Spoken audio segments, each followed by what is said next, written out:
Great morning, friends. Jason DeSantis, hashtag Cincy Car Coach, YouTube at Jason DeSantis. Conflict. How much conflict that you experience is actually necessary? How much conflict that you initiate is actually necessary? How much conflict that you feed into is actually necessary? And what is conflict anyway? How do you define it? These are all very, very important questions. You know, the reason I ask this is because it's a pet peeve of mine personally to see unnecessary conflict. And I'm not, I'm talking about simple things, okay? Let's get down to the basics here. Think about this. What's the last conflict? What's the last personal conflict that you've had, that you can recall? I don't mean some big, huge, what's your last big, huge fight with someone? When's the last time you cursed at anybody? I mean, although that could be it, but simple. What's the last conflict you had? Who's the last person that you had an uncomfortable feeling because of the disagreement you had? Or because of their reaction to you or your reaction to them? Okay, think about it. Whatever it is. And really, be mature enough to dissect how necessary it was. And actually, let's start with, how did it make you feel? What did it do to your day? I find personally that a lot of unnecessary conflict comes out of the need to be heard and the need to be right. Where does this need come from? Why are we so instinctually drawn towards this need to be right or the need to be heard? Everywhere you go. Facebook is a very common medium of communication right now.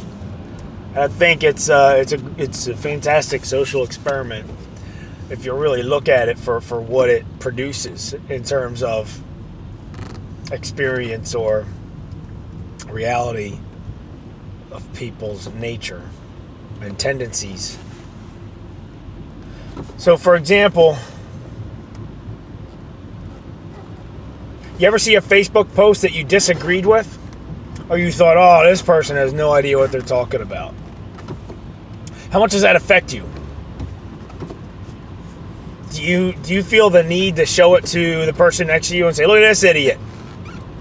To get confirmation that your thought is right and theirs is wrong? Or worse, do you feel it necessary to put a comment on their post, this person you've never even met before in your entire life, to correct them? That help them understand how much of an idiot they are? Why? Why is that important? Does it actually improve your day? I highly challenge the fact that it would have any possible positive impact on your day.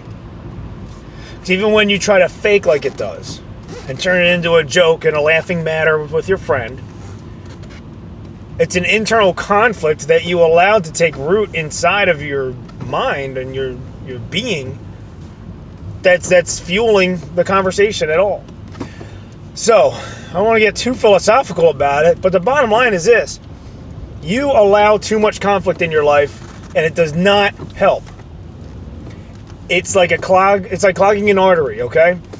Your arteries get clogged every McDonald's French fry you put into your mouth. Right? Your lungs get more damaged every cigarette you puff. We all know this. Does it stop you? Maybe, maybe not. But can you argue the point? No, you can't. Every conflict you feed, no matter how small, is creating a blockage to the freedom of happiness that you deserve to have in your life. Practice ignoring conflict today. Next time you hear something you don't like, see something you don't like, ignore it. Just flat out ignore it. Move on. And then think to yourself, take the time to assess how helpful that is. You can actually just move on and be happy and smile and not even deal with it. Not every presented conflict deserves a response. That's all I got. Make it a great day.